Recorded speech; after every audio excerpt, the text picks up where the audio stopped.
दिल्ली दंगों में 93 लोग गोली लगने से घायल हुए हैं। सोचिए, इस तादाद में गोलियां चली हैं। 13 लोगों की गोली लगने से मौत हुई है। पुलिस ने आर्म्स एक्ट के 45 मामले दर्ज किए हैं। इससे अंदाजा मिलता है कि दिल्ली दंगों में बंदूकों का किस तरह से खुलकर इस्तेमाल हुआ है। कुछ वीडियो तो वायरल हुए हैं गोली चलाने के, लेकिन आर्म्स एक्ट के 45 केसों की संख्या बता रही है कि अभी और अपराधियों का सामने आना बाकी है। यह भी कि गोली चलाने वाले इलाके के ही लोग थे या बाहर के। जैसे इस वीडियो में गोली चलाने वाला शाहरुख इसी इलाके का है। शाहरुख की यहाँ जुराबों की फैक्ट्री है। जितना हिस्सा वायरल हुआ उतने में ही शाहरुख की पिस्टल से गोली चलने की 2 से अधिक बार आवाजें आती हैं। शाहरुख ने दिल्ली पुलिस के जवान दीपक दहिया पर पिस्टल तान दी थी, मगर दीपक भी अपनी जगह से पीछे नहीं हिले। पुलिस ने शाहरुख को गिरफ्तार कर लिया है। वारदात के बाद भी यह दिल्ली में ही रहा, लेकिन वहां से पंजाब और फिर शामली चला गया, यूपी के शामली में, जहां से गिरफ्तार कर दिल्ली लाया गया है। पुलिस के अनुसार 2 साल पहले ही इसने पिस्टल ली थी। पिस्टल अभी बरामद नहीं हुई है। यह भी जांच का विषय है कि शाहरुख की पिस्टल से निकली गोलियों से किन किन लोगों को हानि हुई है। पिस्टल कवर की कोशिश कर रहे हैं। ये मुंगेर का पिस्टल है। इसका एक साथी था जो इसकी फैक्ट्री में काम करता था। ये आदमी अपने ही घर में जुराबों की फैक्ट्री चलाता है। उसमें कोई लेबर काम करता था, मुंगेर का था। उससे इसने 2 साल पहले लिया था। सर, इस तरह के इसने फायरिंग की फायरिंग का रीजन क्या था? इसने बताया कि जब प्रोटेस्ट चल रहा था और पत्थरबाजी होने लगी तो ये तैश में आ गया और स्पर मूवमेंट पे इसने फायरिंग कर दी। कोई क्रिमिनल बैकग्राउंड है इसका? क्योंकि वो अचानक से पिस्टल लेके आता है, फायर कर देता है। कोई क्रिमिनल बैकग्राउंड क्या किसी गैंग से जुड़ा हुआ है? इसका अपना कोई क्रिमिनल बैकग्राउंड अभी नहीं मिला है। इसके पिताजी का एक केस है नारकोटिक का और फेक करेंसी का। इसका अपना रिकॉर्ड नहीं है। बाकी किस गैंग से कोई तल्लुक रखता है, अभी इस पर इन्वेस्टिगेट जारी है। जो इससे पता लगा है, शौक की फैक्ट्री चलाता है, मॉडलिंग का शौक रखता है, टिकटॉक वीडियो बनाता है, अपलोड करता है। दिल्ली दंगों में हुए आर्थिक नुकसान का मूल्यांकन अभी बाकी है। उप मुख्यमंत्री मनीष सिसोदिया ने शिव विहार का दौरा किया, जहां बड़ी संख्या में बेकरी जला दी गई है और लूटपाट भी हुई है। मनीष सिसोदिया ने बताया कि सोमवार रात तक उनके पास जो आंकड़े आए हैं उसके अनुसार दिल्ली दंगों में 327 से अधिक दुकानें जलाई गई हैं। 79 घर पूरी तरह जलाकर राख कर दिए गए हैं। 168 घरों को भी काफी हद तक जला दिया गया है। 40 घरों को आंशिक रूप से जलाया गया है। मनीष सिसोदिया ने कहा कि अंतिम संख्या नहीं है, अभी और बढ़ सकती है। दिल्ली हिंसा में घायलों की संख्या 442 हो गई है, मरने वालों की संख्या 49। मुस्तफाबाद के बाबू खान के 2 बेटों का शव नाले से मिला है मंगलवार को। आमिर की उम्र 30 साल की है और हाशिम की 19 साल। हाशिम की बुधवार को लगा कि सब ठीक है, तब दोनों गाजियाबाद से मुस्तफाबाद की तरफ निकल गए थे। ये रिपोर्ट देखिए। आपके बेटे जिस रोज दंगे हो रहे थे सोमवार को, पिछले सोमवार को 24 और 25 तारीख को यहाँ नहीं थे। कहाँ गए थे वो लोग? मेरे बेटे वहाँ थे, क्या नाम है, यूपी में। और मेरी ससुराल में मेरी घरवाली भी वहीं रह रही थी, क्या नाम है, मेरे ससुर साहब की तबीयत खराब चलती। तो मेरी ये बेटी यहाँ पढ़ती है नीमून में। तो मेरा बेटा छोटा उसे छोड़ने गया था। उसके बाद यहाँ माहौल खराब हुआ। मौजपुर चौक पे जो नेताओं ने भड़का भाषण दिए थे, मैंने कहा बेटे यहाँ माहौल खराब है, यहाँ मत आना।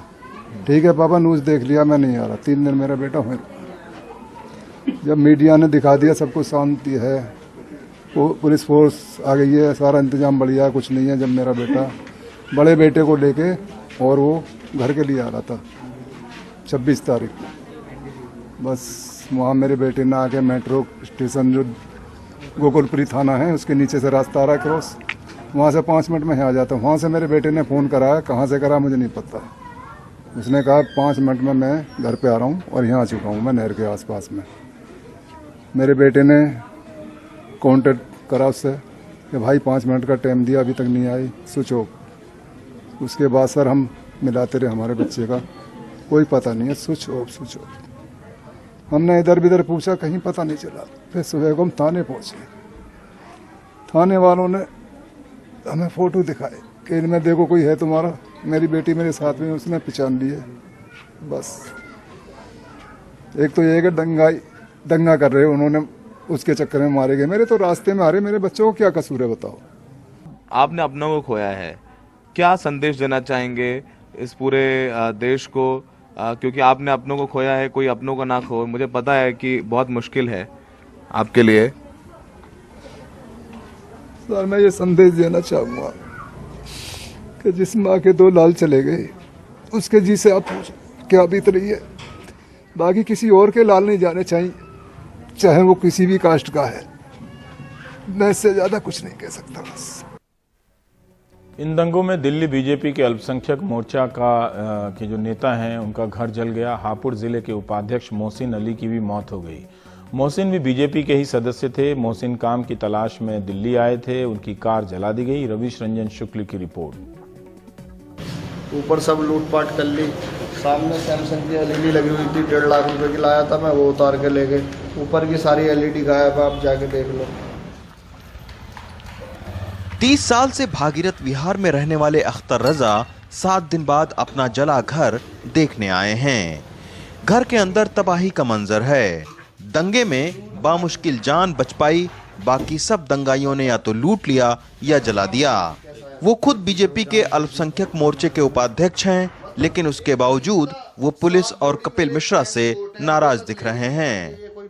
पुलिस को कॉल की, पुलिस की तरफ से पॉजिटिव बात हुई, लेकिन जमीनी स्तर पे कोई मदद नहीं आ पाई। बीजेपी के नेताओं से मेरी जिन लोगों से बात हुई, सबने सहानुभूति भी दिखाई और ये भी कहा कि अख्तर भाई गलत हुआ बहुत ज्यादा। भागीरथ विहार में अल्पसंख्यक समुदाय के ही घरों को दंगाइयों ने निशाना बनाया। अख्तर रजा ने कुछ को पहचाना भी है, लेकिन अब तक कोई कार्रवाई नहीं हुई। देखिए, मैक्सिमम दंगाई बाहर के थे, मैं इस चीज़ को मानता हूं, क्योंकि मैं इसी कॉलोनी में मेरा जन्म हुआ है और लगभग 33 साल मेरी उम्र हो रही है और 20 साल से मुझे अच्छी तरह होश भी है। लेकिन कुछ लोग थे, आइडेंटिफाई भी हैं, नज़रों में है, शिकायत दी है, लेकिन ज़मीनी स्तर पे कोई कार्रवाई नहीं है।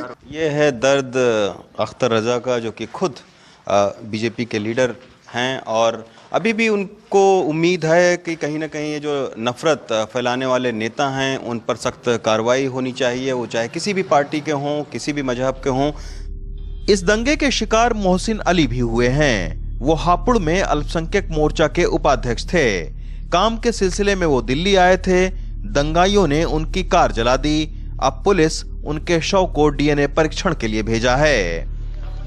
दंगा खत्म होने के बाद अब मुआवजा देने के लिए मंत्री से लेकर संतरी पहुंच रहे हैं, लेकिन जिन लोगों की जान बामुश्किल बच पाई है वो अब भी अपने घर लौटने की हिम्मत नहीं जुटा पा रहे हैं। और दंगाई से रिक्वेस्ट भी करी, लेकिन किसी ने कोई सुनवाई नहीं करी। 100 नंबर भी कॉल करी, पूरी रात ये बच्चे फंसे रहे। पूरी रात इन्होंने वो यहाँ आग लगा के इस दायरे के अंदर बच्चों ने जिंदगी और मौत का सामना करते हुए बहुत हिम्मत से, हाँ, वहाँ भूस के कट्टे लगे हुए थे। जो भैंसों के लिए हम चारा इकट्ठा करते हैं, वो भूस के कट्टे वहाँ लगे थे। उसके पीछे जब दंगाई ज़्यादा बढ़ते चले गए, उसके बाद ये बच्चे कूद के किसी तरीके से उस भूस के कट्टों के पीछे गए।